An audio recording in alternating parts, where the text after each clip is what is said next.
Bonjour et bienvenue dans ce 58e épisode de DevApps, podcast consacré à l'actualité, au développement et à l'architecture des technologies.net. Nous enregistrons cet épisode le 7 juin 2019. Je suis Denis Voituron, toujours accompagné de Christophe Peugnier et de Richard Clark. Bonjour Monsieur Peugnier, parce que je ne peux plus t'appeler Christophe parce qu'il y en a un deuxième dans la pièce. Comment vas-tu ? Ça va bien Denis, ça va bien. On t'appellera quand même Christophe après dans le reste de l'épisode, mais ça va être compliqué pour s'y retrouver. Et de l'autre côté, il y a Richard. Richard, ça va en pleine forme ? Oui, et puis des Richard, il n'y en a qu'un. Des Richard, il n'y en a qu'un, voilà. Enfin, pour le moment, parce qu'il y en a eu dans l'histoire, il y en a eu quelques-uns aussi, hein, mais bon.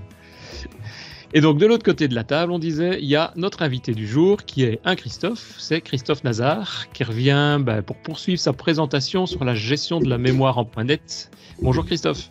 Bonjour à tous et bonjour à toutes. Tu vas bien aussi ? Ça va parfaitement bien.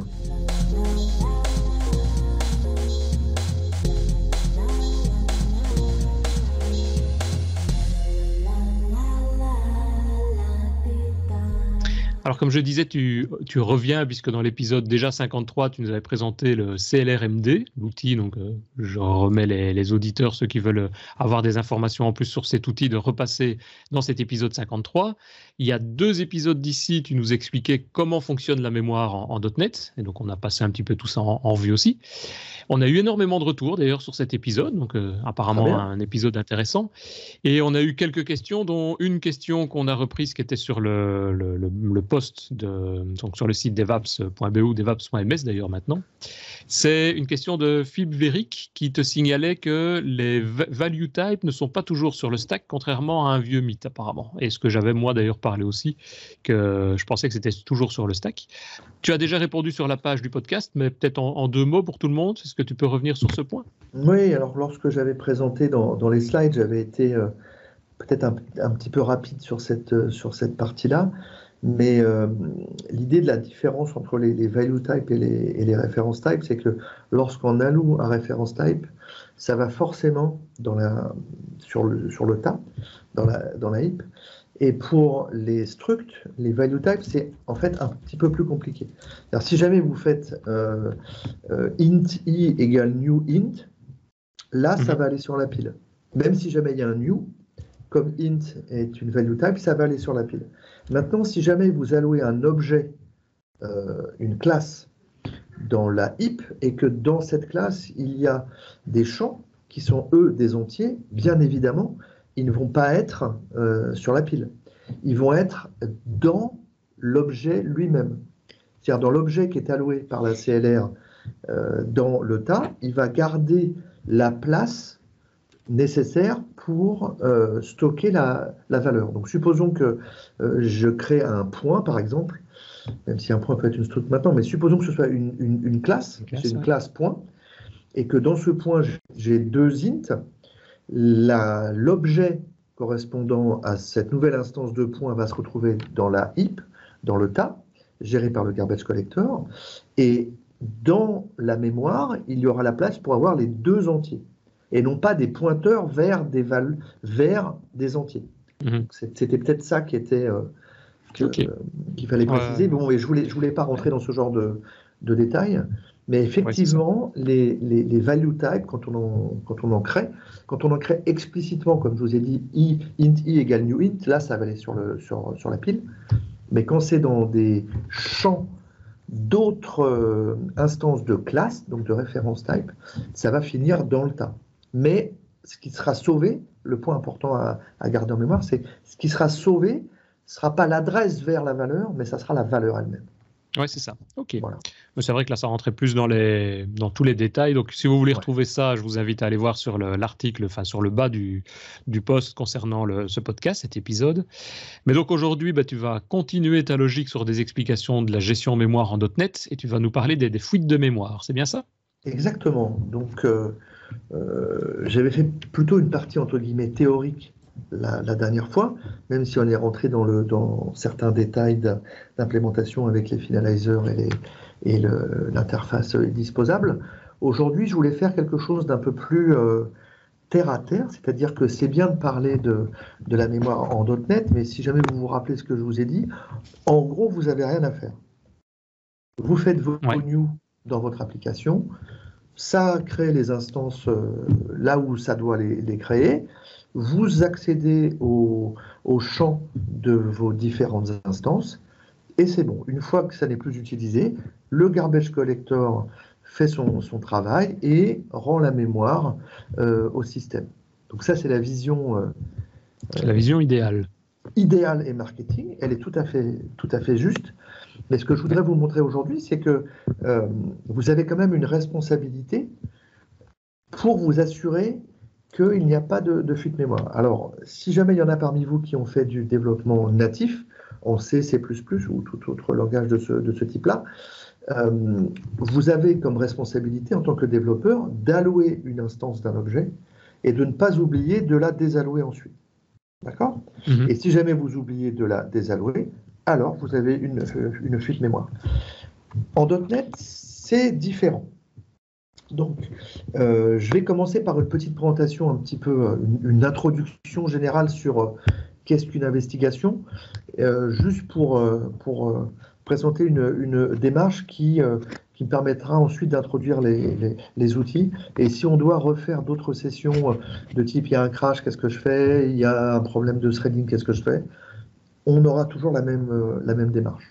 Et donc, si je te coupe 2 secondes, donc au niveau de ce qu'on appelle les fuites mémoire, mais je suppose que ça arrive, mais logiquement, puisqu'on avait vu la dernière fois que le garbage collector passe derrière, ne devrait pas arriver si j'ai bien compris. On va voir pourquoi ça n'arrive pas toujours. Mais donc, la gestion, enfin, les problèmes de fuite mémoire, c'est globalement, il y a des ressources qui vont être assignées, utilisées par le programme, des espaces mémoire, qui ne vont a priori jamais être libérés et on va en accumuler et on va se retrouver avec la mémoire qui va gonfler jusqu'à avoir soit des problèmes de performance parce qu'il n'y a plus de place, soit des crash machines.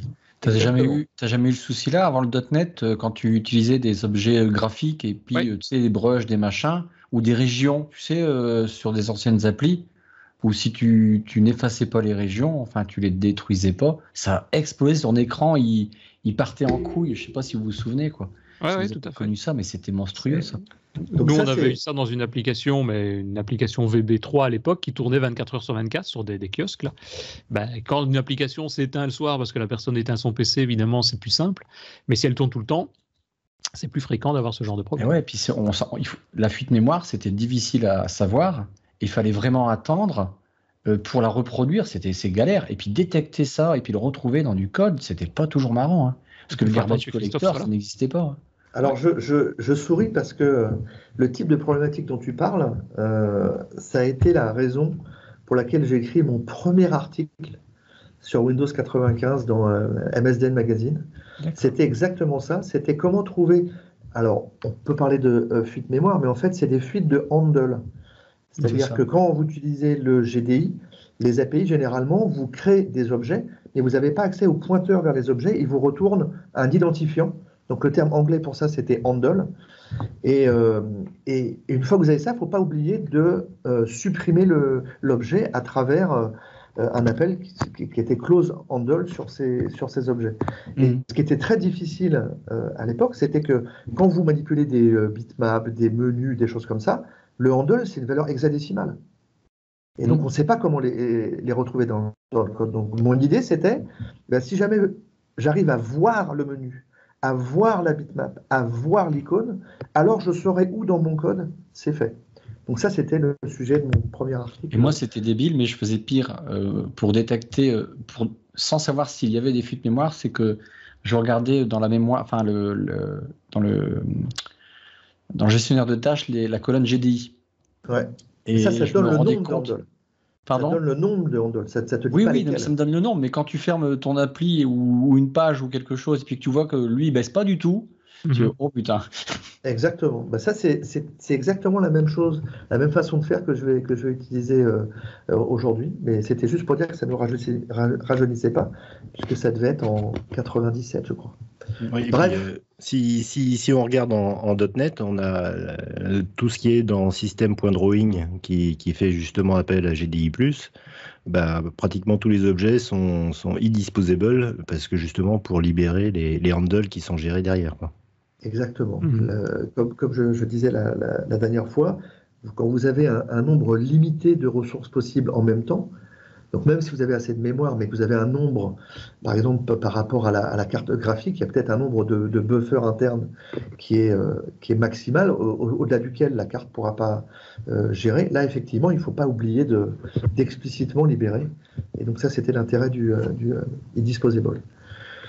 Donc là, pour une investigation, on a déjà un petit peu parlé de comment tu faisais pour la partie fuite de handle, mais généralement, moi, je passe par 3 phases. La première, c'est d'identifier. C'est-à-dire, est-ce que j'ai une fuite mémoire? Est-ce que c'est un problème de threading? Est-ce que c'est un problème de contention? Est-ce que c'est lié à la thread pool? Donc ça, c'est la première phase. Et pour ça, on utilise des outils généralement qui nous donnent un état très haut niveau. Donc soit le task manager, soit des compteurs de performance. Et à partir de ça, eh ben, on va émettre une petite hypothèse dans la seconde phase, qui est de comprendre ce qui pourrait expliquer le problème. Donc si jamais je reprends ton exemple, ça serait, ben voilà, j'ai vu dans le task manager que mon nombre de handle GDI montait. Donc ensuite, j'essaie de comprendre, parce que je sais comment fonctionne GDI, je me dis que ça peut être un de ces objets-là qui n'est pas libéré. Et donc là, après, il faut que j'utilise des outils pour trouver quel est l'objet que, a priori, j'ai oublié de désallouer. Et ensuite, une fois que mon hypothèse elle est validée, ou elle est invalidée, ben je le vérifie. Et si jamais elle est invalidée, ben je recommence. Et à chaque étape, j'utilise des outils qui vont être différents. Donc j'ai essayé de lister un petit peu là dans le slide ceux qui sont liés à la mémoire. Donc généralement c'est ce qu'on appelle un profiler mémoire. Donc là vous pouvez utiliser Visual Studio. Moi aujourd'hui je vous montrerai comment utiliser Visual Studio, mais il y a d'autres outils qui permettent d'avoir les mêmes types d'informations. Après ça peut être lié aux performances. Toujours pareil, ça sera un profiler, mais qui utilise la partie CPU. Et si jamais vous n'avez vraiment pas de chance et que c'est en production sur un serveur et l'admin ne vous autorisera jamais à utiliser ce genre d'outil, ou c'est un produit que vous livrez à vos clients, et là vous ne pouvez pas aller chez vos clients, ben on parle d'analyse post-mortem, c'est-à-dire que là il faudra demander soit au client, soit à l'administrateur système, de prendre une photo de la mémoire de l'application et de faire une analyse ensuite sur votre machine avec des outils tels que WinDBG. Donc rassurez-vous, ce n'est pas ce que je vais vous montrer aujourd'hui. Donc, je vais démarrer par une démo. Donc, ma démo, c'est que j'ai créé une petite application qui est vraiment très très simple. Alors, vous reconnaîtrez comme d'habitude la qualité de mes interfaces utilisateurs. Hein. Donc là, j'ai une petite application, c'est une fenêtre qui a un bouton qui s'appelle miroir. Et quand je clique sur le bouton miroir, eh bien, lorsque je tape du texte ici, .NET, en anglais c'est rock, c'est ça la phrase. Donc vous voyez que de l'autre côté, ça a juste inversé les caractères au fur et à mesure. Une application indispensable. Indispensable.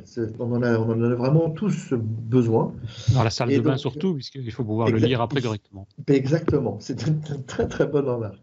Et donc je peux en créer autant que je veux. Hein, et lorsque je change ici, eh bien, on voit que ça change de l'autre côté. Magique. Ok. Il y a un intérêt à ça? Enfin, tu vas nous l'expliquer peut-être. Aucun intérêt. Je vais vous montrer en fait que, sûr, à part pour la démonstration, non, l'intérêt c'est que ça montre une des sources qui correspond à 90% ou 95% des cas de fuite mémoire en WPF et dans les applications .NET, c'est-à-dire que c'est ce qui est lié à la notion d'event, un événement chez .NET. Donc là, je vais vous montrer ça. Donc là, c'est ma machine qui se met à jour, hein, puisque l'IT s'assure que j'ai bien les derniers outils. Donc dans mon cas, là, j'ai 2 fenêtres qui sont montées. Et ce que je veux voir, c'est-à-dire mon client m'a dit qu'il y avait des problèmes. Mon application, au bout d'un moment, elle ne répondait plus, ou il y avait un message disant qu'il n'y avait plus de mémoire. Et donc, comment est-ce que je peux voir ce qui se passe? Eh bien, déjà, je vais, pour investiguer et déterminer ce qui se passe, je vais utiliser un outil qui ne sera pas Task Manager, mais qui sera Process Explorer. Donc, Process Explorer, c'est un outil qui est fourni gratuitement à partir du site SysInternals. Donc, vous cherchez sur SysInternals et vous cherchez Process Explorer, et ça vous montre ce tableau de bord de Boeing. Alors, la première chose à faire, c'est d'avoir les bonnes colonnes. Si jamais vous utilisez le Task Manager, alors je vais essayer de faire monter le Task Manager, mais il n'a pas l'air de vouloir. Task Manager classique, c'est ça que tu veux dire? C'est ça, le Task Manager classique. Pourquoi je n'utilise pas le Task Manager classique?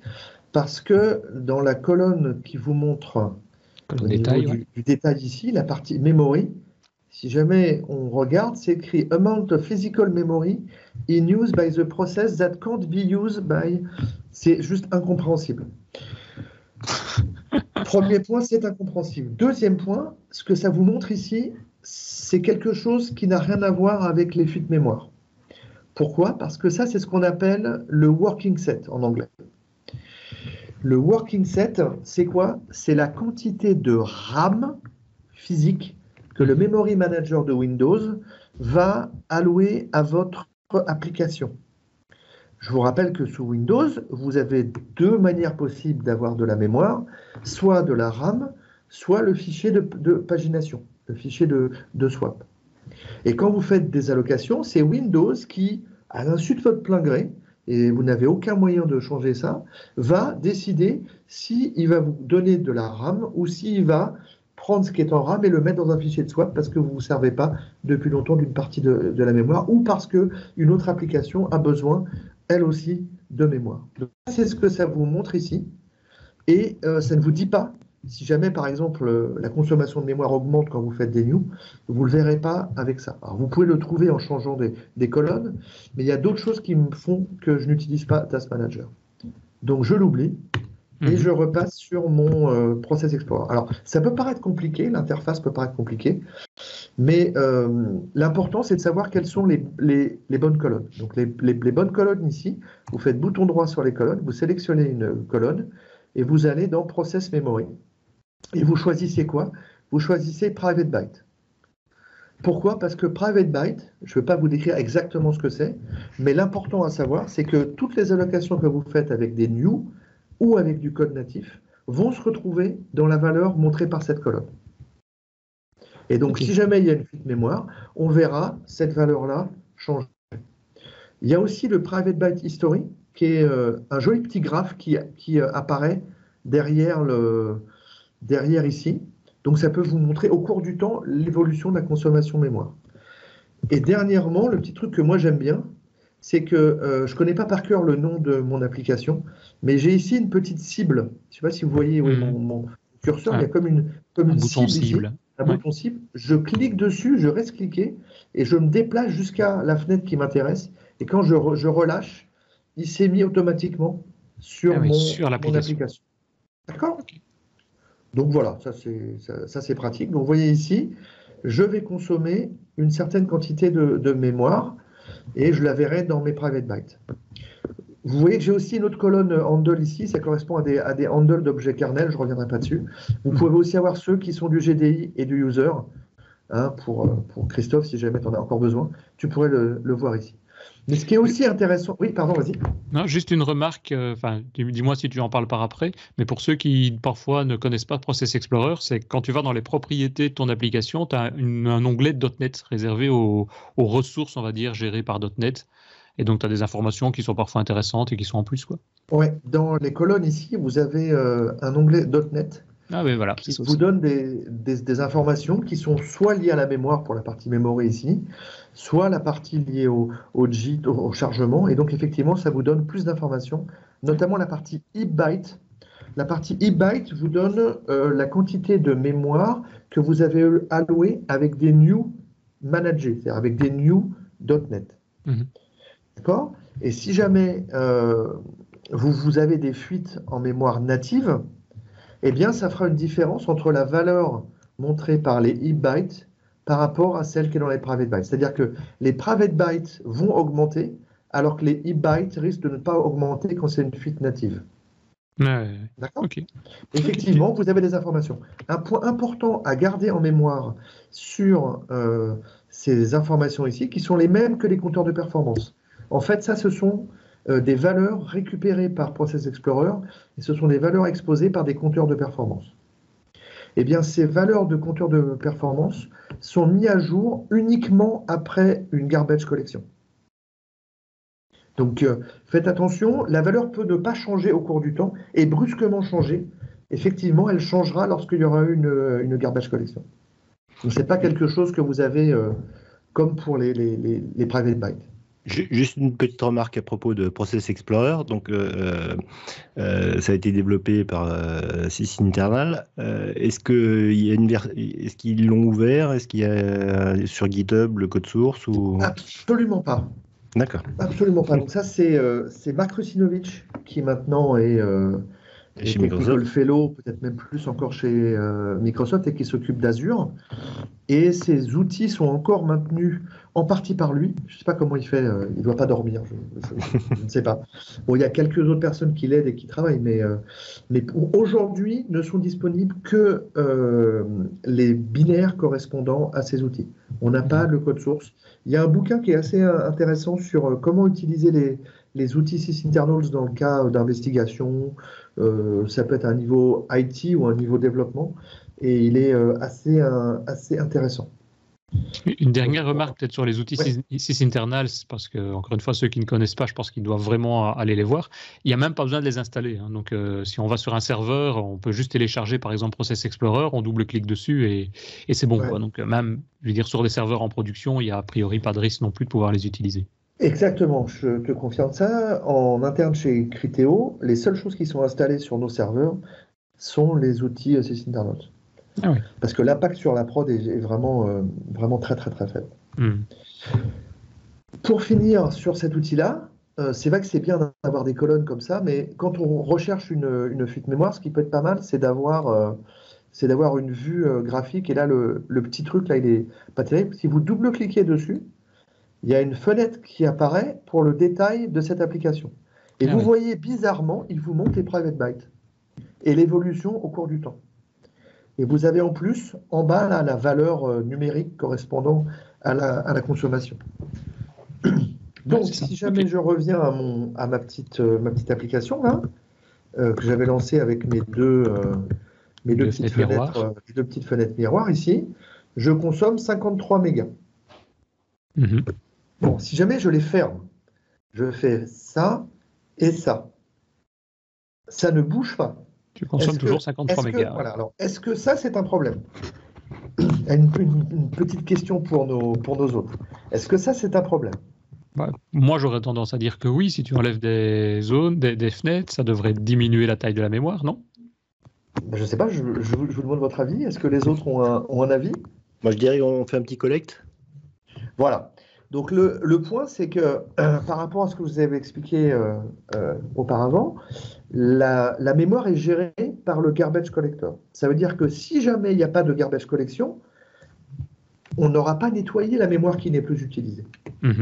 Donc, pour être sûr qu'il y a une fuite mémoire, il faut qu'on fasse un appel explicite au garbage collector. Donc là, j'ai un petit bouton spécial dans ma UI qui permet d'appeler explicitement full collect. Donc, regardez bien la valeur qui est là, et on regarde que quand je fais un full collect, ça bouge pas. C'est descendu d'un pouillard. D'accord? Mais si jamais j'alloue une autre fenêtre, vous voyez ici, là, c'est 52.6, je fais miroir, c'est 56.6. J'en alloue une autre, c'est 57.6. Ah oui, tu ne diminues pas de ce que tu as augmenté. 58.6. Donc, vous voyez, j'ai pratiquement 1 méga par fenêtre. Évidemment, c'est une application de démo et ça permet de voir plus facilement varier la mémoire. Et vous voyez qu'en gros, chaque fenêtre pèse 1 méga. Donc, je recommence, je les ferme. Je suis toujours à 55.9, 55.9, 55.9. Je refais full collect et ça ne bouge pas. Donc là, je peux faire une assertion qui est qu'effectivement, il y a des chances que la mémoire correspondant à mes fenêtres n'est pas récupérée par le garbage collector. Donc, il devrait y avoir logiquement un pointeur ou quelque chose d'encore utilisé par l'application principale dans ces fenêtres. C'est exactement ça. Donc, la deuxième étape de l'investigation, enfin la troisième, qui est de trouver d'où est-ce que cette fuite peut venir, c'est déterminer quel autre objet de mon application peut tenir. Je t'interromps 2 secondes. Je ne sais pas si c'est chez Christophe que ça fait du bruit ou ça. Non, ça pas du tout, je bouge pas. Non, je sais pas. Ça fait quoi? Je suis là et je bouge pas. Ça frotte. Il y a quelque chose qui frottait sur le son, donc ça. Ouais. Ah, est-ce que ça compte? Ça fait toujours pareil ou? Non, c'est bon. Non, maintenant Ah non. bon. Eh ben, écoute, je sais pas. C'était peut-être moi qui frottais. Je sais pas. Donc là, c'est bon, c'est reparti. Ouais. Le son est clair. Donc, Ouais. ce que je disais, c'était que la mémoire correspondant aux objets que j'ai créés risque d'être référencée quelque part dans mon application. Donc, le but de l'investigation qui va suivre, c'est de déterminer qu'est-ce qui peut référencer mes fenêtres. Alors, je vais vous montrer le code, puisque à un moment, il faut arriver à descendre dans le code. Ça, c'est le code de ma fenêtre principale. Est-ce que le code est assez gros? Ça va? Bon. Ouais. Donc, j'ai une main window. J'ai une main window et quand j'appuie sur mon bouton miroir, je crée une mirror window et j'appelle la méthode init en lui passant la petite zone de textbox où je tape. Alors pourquoi? Parce que quand je vais être dans mon mirror window, eh bien, dans l'init, je vais m'abonner à l'événement correspondant au changement de caractère qui est dans cette textbox. Vous remarquerez en haut le buffer d'1 méga qui me permet de plus facilement voir l'évolution de la mémoire. Mais en gros, c'est ça que je fais. Et dans le code de TextLaunch, il n'y a rien de magique, c'est le code qui inverse les chaînes de caractères. Il n'y a rien là-dedans. Donc ça, c'est le code tel que je l'ai écrit. Donc là, a priori, je sais pas vraiment ce qui peut expliquer qu'est-ce qui tient à quoi. Donc je vais vous montrer comment utiliser Visual Studio pour obtenir cette information. Donc dans Visual Studio, lorsque vous débuguez une application, donc si vous faites debug start debugging, alors là, je suis en release, c'est-à-dire que j'ai compilé mon application comme si elle était partie en production ou chez un client. Donc ce que je vais vous montrer marche en debug et en release. Je n'ai pas besoin d'être en debug.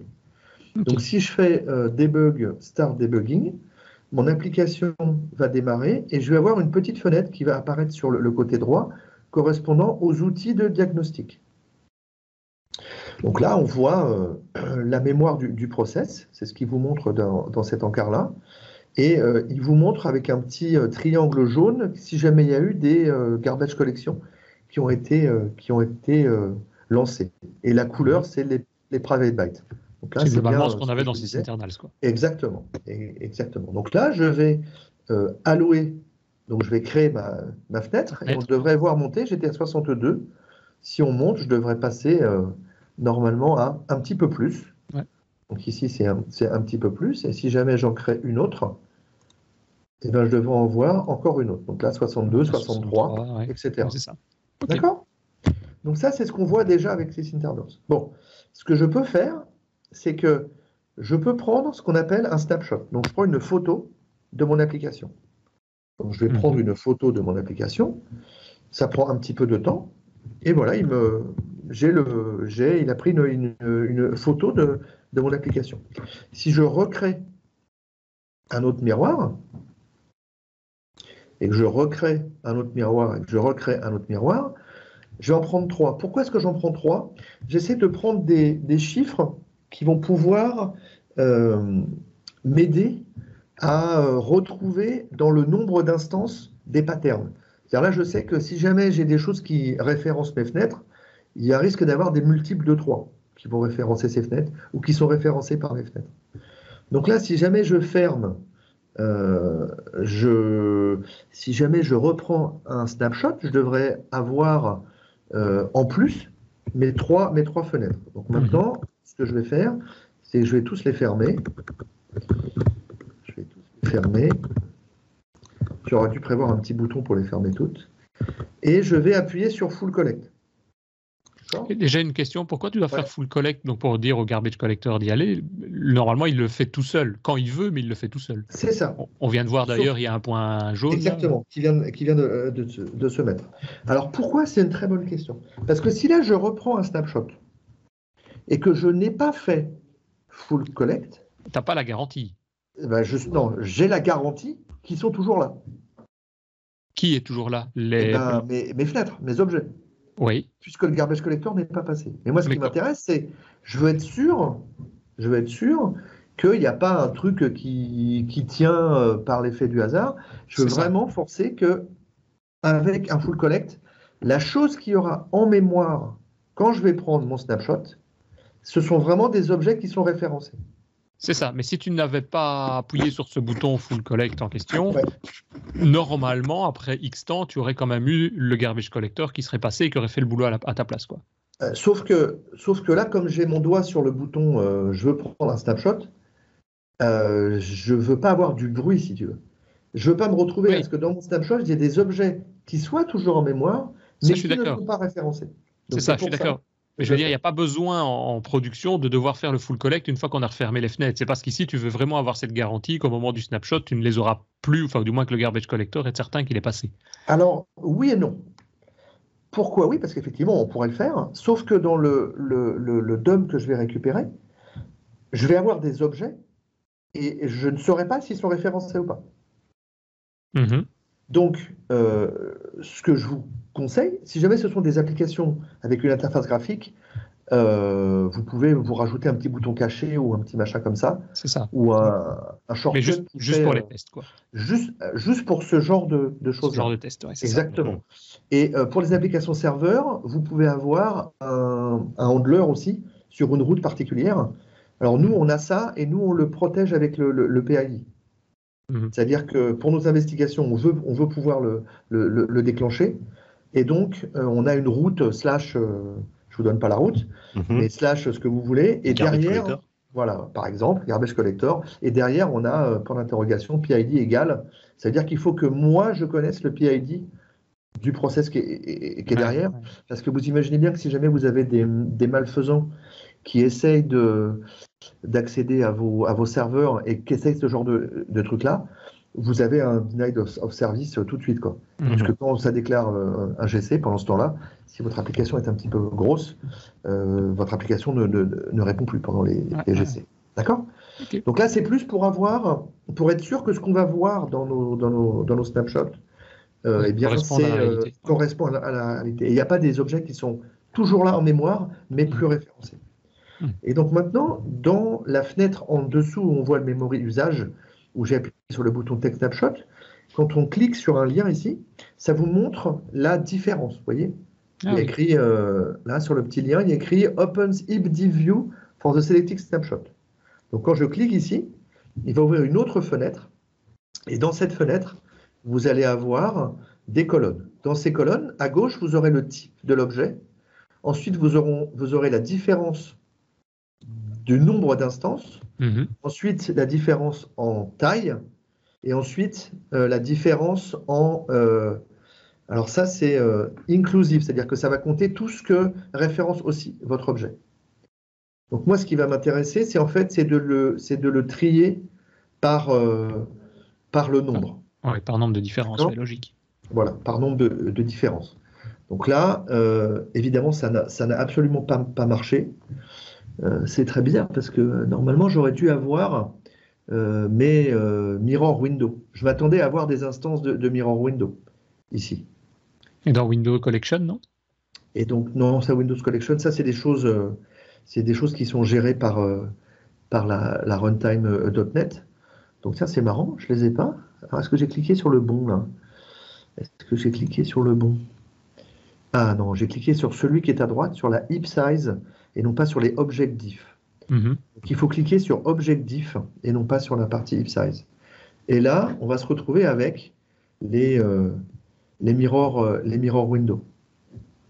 Donc là, j'ai mes 5 mirror window, mais 2 plus 3. Et si jamais ici, je fais la même chose sur le premier, je devrais en avoir normalement que 2. Que 3. J'ai commencé par 2 ou par 3? Je me souviens plus. On a commencé par 3 et tu es passé à 6, je pense. Voilà. Donc on retrouve le 3 et après on devrait avoir notre truc où il y en avait 5 ou 6. Non, où est-ce qu'il est? Pourquoi je perds mon... C'est bizarre. Voilà, donc ils sont... Comment j'ai fait pour les avoir? Ça s'appelle l'effet démo. Hein. Donc ça, c'est pour comparer le 3 avec le 2. Donc c'est vraiment ça que je veux faire. Ouais. Est-ce que je l'ai pris au mauvais moment? Est-ce que je ne l'ai pas pris après le... Est-ce que je ne l'ai pas pris? Oui, parce qu'on je t'ai posé plein de questions aussi. Ouais, est-ce que j'ai mal pris? Donc, on va faire la différence entre le 1 et le 2. Hein. Et là, normalement, on devrait avoir ce qu'on avait tout à l'heure avec mes démos Mirror Windows. Donc, si jamais je recommence, donc je vais recréer cette fois-ci 2 simplement. Donc, j'en crée une et j'en crée 2. Attends, ce qu'on veut peut-être faire, c'est tu vides tout là, et puis recommencer la démo. C'est ce que je viens de faire. Non, mais je devrais l'avoir là maintenant. Ouais, moi, je peux couper pour dire on enlève le morceau, hein, si tu veux. C'est bizarre. Hein. Je l'ai fait 26 fois, hein, cette démo avant, mais voilà. On le retrouve ici. Donc là, on retrouve bien mes deux Mirror Windows.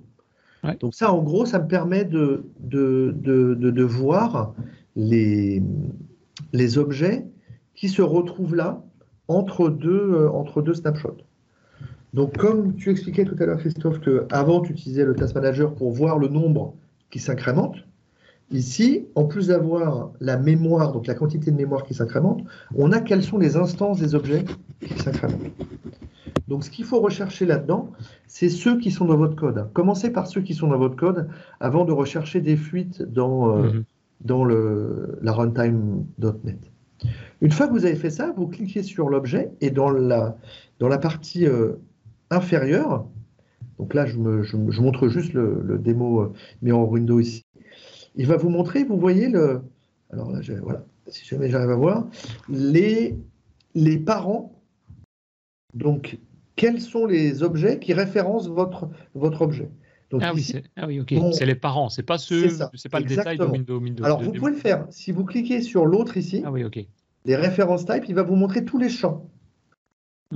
D'accord? Et là, on retrouve mon tableau de bytes avec 1 méga, mais comme il y en a 2 instances, ça fait 2 mégas. Mais moi, ce qui m'intéresse, c'est l'inverse. Oui, c'est qui tient mon objet. D'accord? Donc là-dedans, j'ai plein de trucs WPF, mais on va pas perdre du temps là-dessus parce que c'est pas là-dedans. Mais on voit aussi qu'on a une notion de cycle. Ça veut dire qu'il se référence lui-même. Alors ça, juste un petit aparté, ça ne pose aucun problème au garbage collector de .NET, puisque lui, si vous vous rappelez ma partie théorique de la dernière fois, ce qu'il va faire, c'est qu'il va partir des racines, donc des objets statiques, de ce qu'il y a dans les stacks des différents threads, et ce qu'il y a dans les caches des CPU. Il va garder ces références-là, il va construire un arbre à partir de ça. Donc si jamais vous avez un cycle, mais qui n'est pas référencé, eh ben, ils ne vont pas être marqués, et ils vont être vus comme pouvant être nettoyés de la mémoire. Donc ça ne pose pas de problème. Donc le problème ne vient pas de là. En revanche, si jamais on remonte sur le Text Change Event Handler, qui est la seule partie de code que moi j'ai faite en gros, ben je vois qu'en fait ça tient la textbox et que la textbox, elle est tenue par ma main window. Donc ça veut dire quoi? Ça veut dire que j'ai ma main window qui tient la textbox et la textbox elle tient mon application, ma petite fenêtre. Oui, et donc c'est clair que si tu fermes la fenêtre, même si la fenêtre disparaît, ta main window, elle pointe sur une textbox qui est toujours référencée dedans. Ouais, donc celle-là, elle est là jusqu'à la fin de la vie de l'application. Ouais. D'accord? Donc la question maintenant qu'il faut se poser, donc là je vous ai montré comment utiliser l'outil Visual Studio. Vous avez d'autres profilers de mémoire. Il y a un appel au standard, je crois. Donc, je disais que ce que je vous ai montré dans Visual Studio, c'est parce que c'est quelque chose c'est un outil qu'on utilise généralement tous, mais vous avez des outils dédiés. Nous, on utilise aussi .trace, mais il y a d'autres outils. Ça, c'est pour JetBrains. Il y a d'autres outils. Vous avez même des périodes d'essai de 30 jours. Donc, n'hésitez pas avec des interfaces qui sont beaucoup plus pratiques, on va dire. Oui, parce que à mon avis ici, bon là c'est assez simple, tu as une fenêtre et une autre fenêtre derrière, mais quand tu dois commencer, c'est un travail de fourmi, je veux dire, à commencer à trouver tout en détail. Exactement. Je pense qu'il te faut quoi? Des outils de recherche, de filtres, des choses comme ça. C'est ça, exactement. Alors là ici, on peut le faire aussi, on a des filtres ici, on a parce que ça par exemple, ça vous évite d'avoir toute la partie managée derrière. Oui, j'ai mis juste mon code à moi, comme ça je vois pas les. Même en ayant cliqué ça, vous avez vu, j'en ai j'en ai quand même plein qui sont clairement pas à moi. D'accord? Donc ça, c'est l'outil pour rechercher ça. Maintenant, ce qu'il faut faire, une fois qu'on a fait ça, c'est retourner dans le code et comprendre ce qui se passe. Donc là, on va retourner dans le code. Donc je vais arrêter ma recherche. Ici, on a les différentes comparaisons. Il les a gardées. Vous pouvez même, après que l'application se termine, vous pouvez continuer à regarder ce qui s'est passé. Ça, c'est bien pratique. Et moi, je vais retourner dans mon code. J'ai cette partie-là. Je vais les mettre côte à côte. Avec un peu de chance, on va voir les deux parties de code. Donc ici, ce que j'avais, je vous rappelle, hein, ça c'est mon main window à gauche, et à droite, c'est mon mirror window. Donc là, j'ai quoi? J'ai créé ma mirror window, et j'ai passé mon textbox, mon fameux textbox, à ma mirror window, et j'ai juste demandé à ce qu'il s'affiche. C'est tout ce que j'ai fait. Et donc le code qui a l'air bizarre, c'est ce code-là. Comment ça peut expliquer que la textbox qui est là garde une référence sur ma mirror window? Le texte qui est là, moi je dirais que déjà, je sais pas, mais ça a une gestion d'événements. Donc c'est peut-être un peu particulier au niveau de l'ajout d'un événement, puisque déjà une méthode associée à un événement, on peut en mettre plusieurs. Donc à quel moment ce plus égal qui rajoute la méthode pour l'événement va être retiré, détruit? Exactement. Alors ça, c'est quelque chose que je vais vous expliquer un peu plus visuellement. C'est quoi? C'est que comment ça marche les événements en .NET? Eh bien, un événement, c'est implémenté par un multicast delegate, et qui est un type qui, comme tu dis, gère une liste de personnes à rappeler. Donc là, je veux reprendre un petit peu ce que j'ai fait. J'ai mon application, j'ai cliqué sur le bouton Mirror, et j'ai créé une Mirror Window. Qu'est-ce qui s'est passé? Le text change event qui est à gauche ici, l'événement, eh bien, ça a rajouté un petit objet qui va forcément pointer vers la méthode à appeler. Ça, on comprend bien que le onTextChange, c'est la méthode qu'il va falloir qu'il appelle. D'accord? Je crée une deuxième fenêtre. Pareil, il y a une liste chaînée ici, donc il sait qu'il faut qu'il appelle aussi onTextChange. Mais si jamais vous réfléchissez, la seule chose qui nous manque, c'est de savoir, mais il faut modifier quelle fenêtre? Vous voyez ici, il manque dans le schéma que je vous ai montré, comment il sait quelle fenêtre est-ce qu'il va devoir modifier. C'est-à-dire le onTextChange que j'ai là, c'est une méthode qui n'est pas statique. Et une méthode qui n'est pas statique a un paramètre implicite, qui est le paramètre this. Quand dans une méthode non statique, vous tapez this, ça vous donne l'instance de l'objet. C'est-à-dire, soit c'est ma première fenêtre qui est là, soit c'est ma deuxième fenêtre qui est là. Et donc, dans la structure de données gérée par le multicast delegate, ce this, on a besoin de le mettre. C'est-à-dire qu'il va y avoir un petit lien. Donc, ma flèche rouge, c'est l'équivalent du this. Donc, il y a une référence tenue par ma structure pour savoir vers quel objet je vais agir. Alors, quelque part, si on regarde le code, dans le code du onTextChange ici, je suis passé très vite exprès, hein. Mais ce qui est important à voir, c'est que dans ma fenêtre, j'ai un petit champ, un label, et c'est ce label que je vais changer. Le code avant, ça permet de calculer la chaîne qui est la chaîne inversée de celle qui est dans mon texte. Le sender, c'est la textbox de la main. D'accord? Je fais toute ma tambouille, j'inverse les... Et après, je change le contenu, mais de mon petit label de la fenêtre. Et donc, il faut que je sache lequel c'est. Est-ce que c'est celui de la première ou celui de la deuxième? Eh bien, ça, c'est parce qu'ici, il y a un paramètre implicite. Si jamais je tape this ici, on voit que le this, eh ben, c'est l'instance de ma mirror window. Donc, il faut bien que de l'autre côté, du côté de l'event du TextChange, eh ben, je puisse passer ce this à la méthode. Même si vous ne le voyez pas explicitement ici. Ici, il n'y a pas de object this, quoi. Mais ça, c'est le compilateur qui le fait pour vous. Il est quand même nécessaire de passer ce paramètre. Donc, ce schéma-là explique pourquoi l'implémentation d'un event en .NET a besoin, de garder une référence vers la méthode qu'il va falloir qu'il appelle, la callback, et 2, le paramètre correspondant aux is de cette méthode, si jamais elle n'est pas statique. Si jamais vous utilisez une méthode statique, eh bien, ce lien n'existe pas et vous n'avez pas de fuite mémoire. Parce que bien évidemment, là, on a trouvé pourquoi. Donc, pourquoi est-ce que la main window tient la text change? C'est parce que c'est un champ de la main window. Mais pourquoi le text change tient une référence vers les deux mirrors? Eh bien, je viens de vous l'expliquer. C'est dû à l'implémentation des events en .NET. Et 90% des problèmes de mémoire qu'on rencontre en .NET sont liés à ces problématiques d'événements.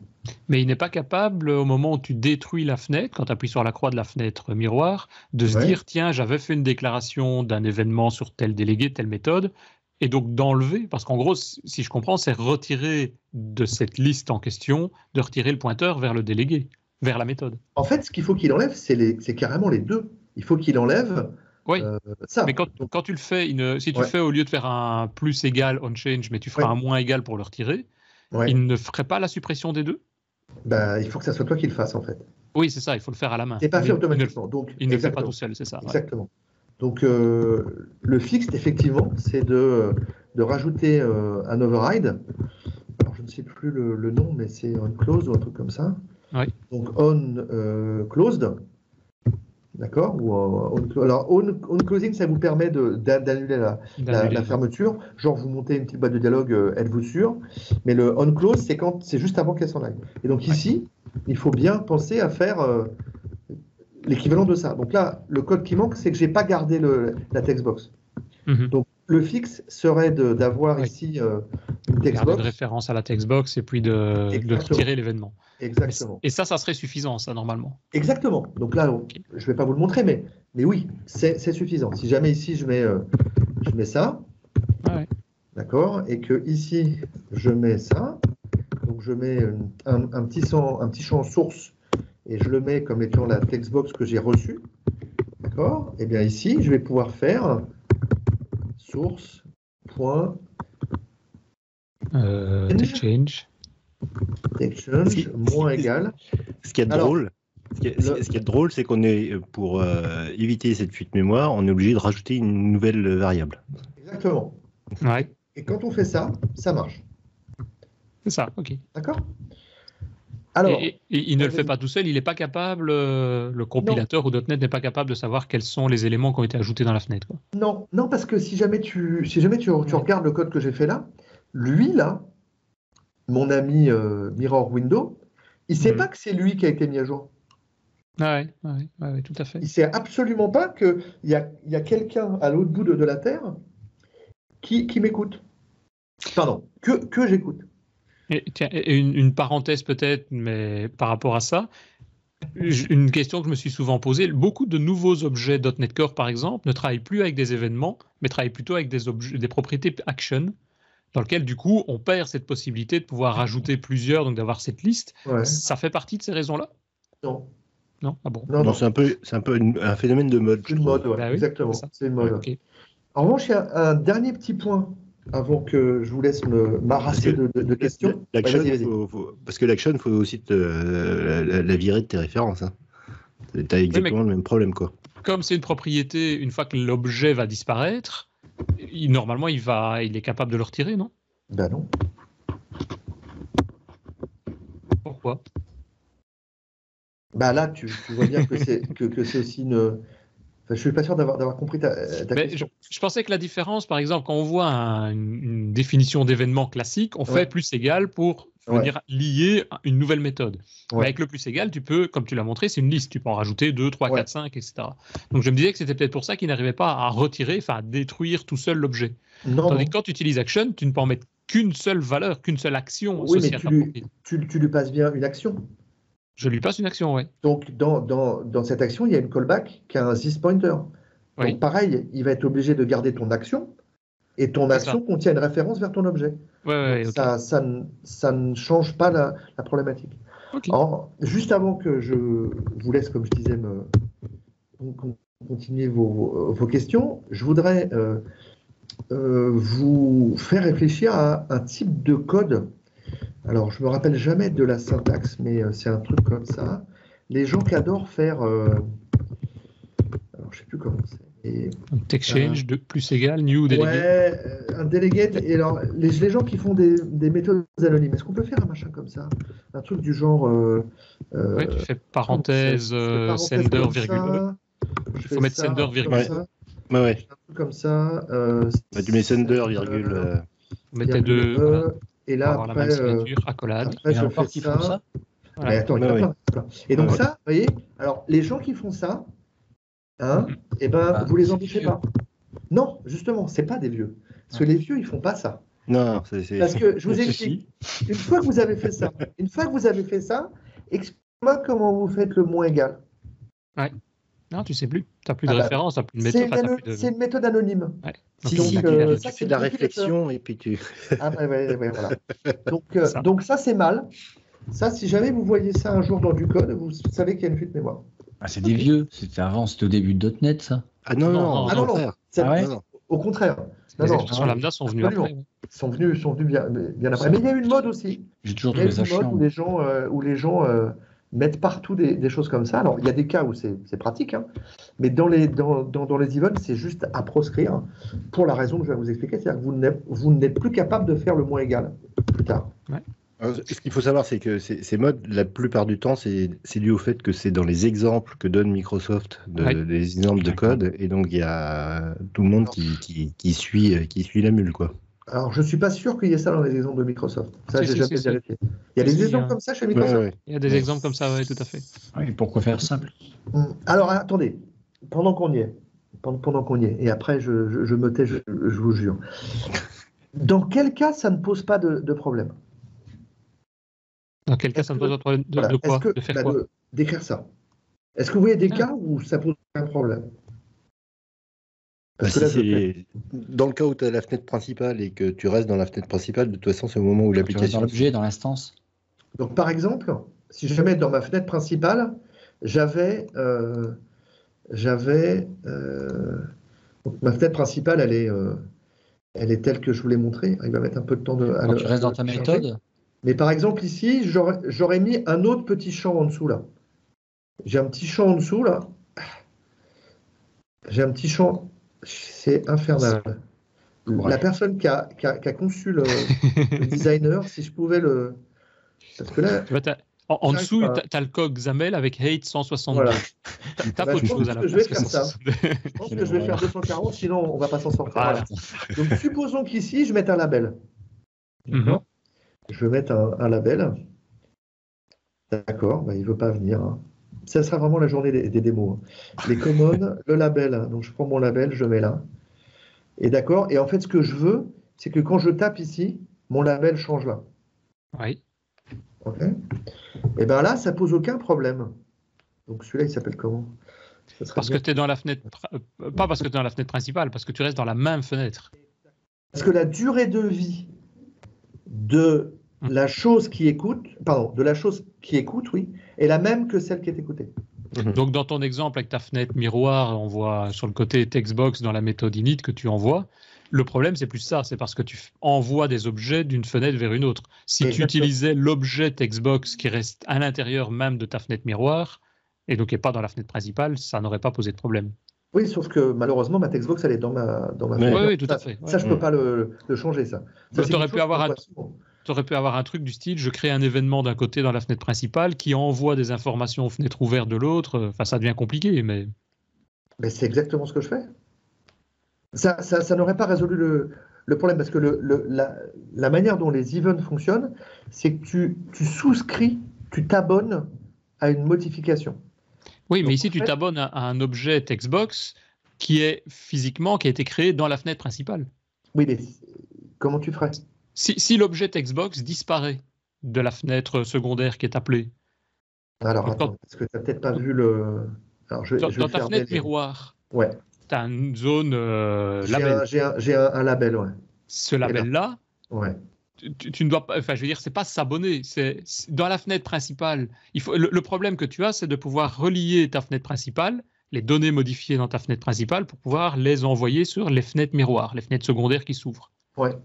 Et donc ici, on envoie un objet qui est l'objet commun. Si je ne sais pas comment, si on arrive à trouver un moyen de ne pas être lié, on n'aurait à ce moment-là pas ce problème-là.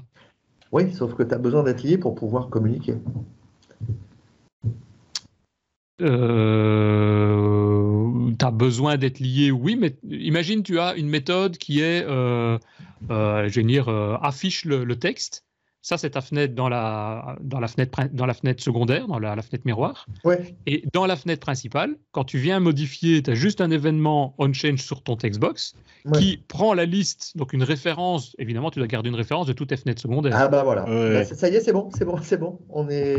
T'es en train de refaire ça. Oui, mais quand tu vas libérer la fenêtre secondaire, ta liste... Comment la principale, elle sait qu'elle n'est plus dans sa liste? Donc, pareil. dans ta fenêtre principale, il va falloir que tu vides la liste là. Il va falloir vider la liste sur la fenêtre principale. Ouais. Donc ce que tu refais à la main, c'est tu refais à la main ce que l'event fait. Ouais. Donc oui, c'est complètement. Non, il y a un problème de design dans cette application, c'est clair. je vous remercie de cette interprétation. Mais si on voulait le faire juste effectivement dans la même, c'est-à-dire le scope de celle qui écoute l'événement est le même que celui qui émet l'événement, ça pose aucun problème. Ça revient à une référence circulaire. C'est ce qu'on a vu tout à l'heure.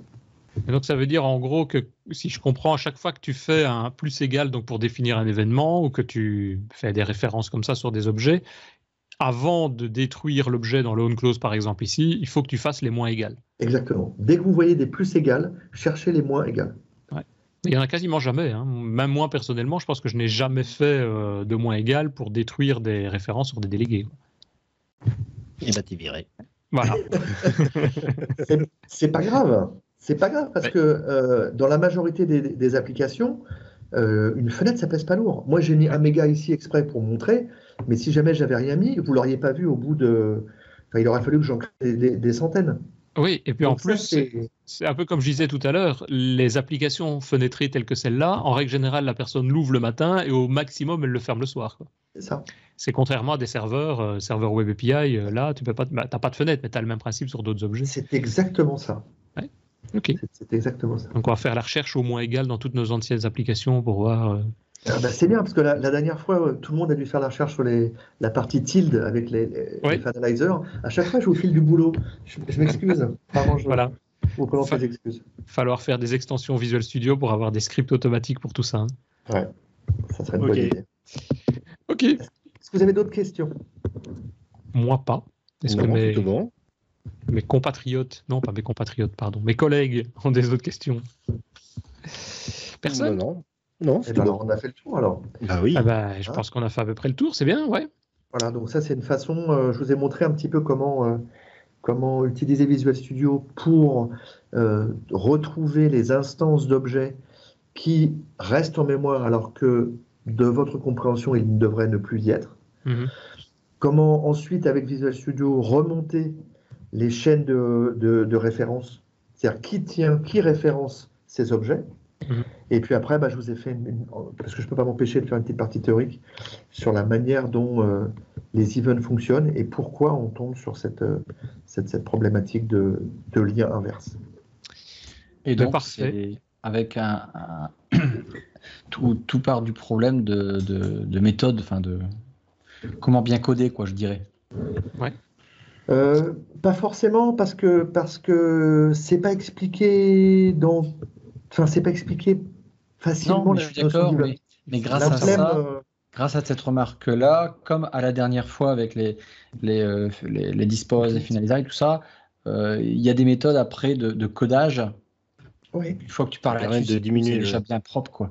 Bien sûr. Ça me fait penser à ce que Denis partage pour son entreprise, les bonnes pratiques, en fait. Tu vois ce que je veux dire? Il a fait un document et c'est super, je m'en sers tout le temps, en fait, sur son lien.